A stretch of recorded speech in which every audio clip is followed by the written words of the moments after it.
यह आदमी वास्तव में एक प्रतिभाशाली व्यक्ति है। उसने प्लास्टिक की बोतलों और सीमेंट मोर्टार का उपयोग करके सुंदर फर्नीचर बनाने का कमाल कर दिखाया है। सबसे पहले वह कई प्लास्टिक की बोतलों को एक साथ जोड़ता है और उन्हें पतले तार से मजबूती से बांधता है। फिर वह बोतलों के मुंह पर पत्थर बांध देता है और उसमें सीमेंट मोर्टार डालना शुरू करता है। वह धैर्यपूर्वक इंतजार करता है जब तक सीमेंट पूरी तरह सूख न जाए। जब सीमेंट पूरी तरह सेट हो जाता है तो वह बोतलों को सीधा खड़ा करता है और एक कोने में लाल ईंटों की एक गोल घेरे में व्यवस्था करता है। फिर वह लगभग 3 सेंटीमीटर मोटी सीमेंट मोर्टार की परत भरता है ताकि सतह समतल हो सके। इसके बाद वह संरचनात्मक मजबूती के लिए कुछ स्टील की छड़ें डालता है और 2 क्षैतिज छड़ें भी लगाता है।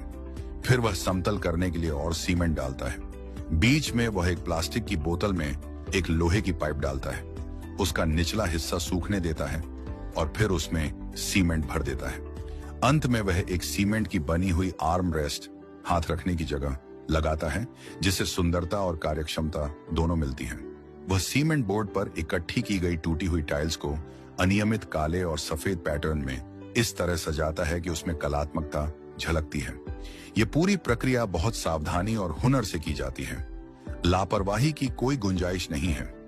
जब टाइल्स की सजावट पूरी हो जाती है तो वह टाइल्स के बीच के खाली हिस्सों में सीमेंट भरता है और एक स्पंज से अतिरिक्त मोर्टार को पोंछता है, जिससे धीरे धीरे एक शानदार अंतिम रूप सामने आता है।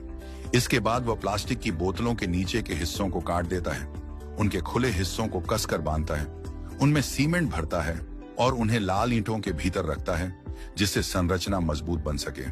फिर वह बगीचे की सतह पर सीमेंट मोर्टार डालता है, उसे एक छोटे तसले से समतल करता है, उसमें 1000 साल पुराना पेड़ लगाता है, स्टील की पाइप डालता है और फिर एक और परत सीमेंट की लगाता है।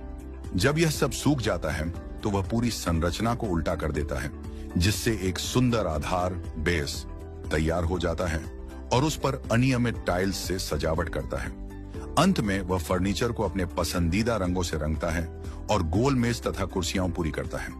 यह फर्नीचर न केवल उपयोगी है बल्कि कलात्मक भी है।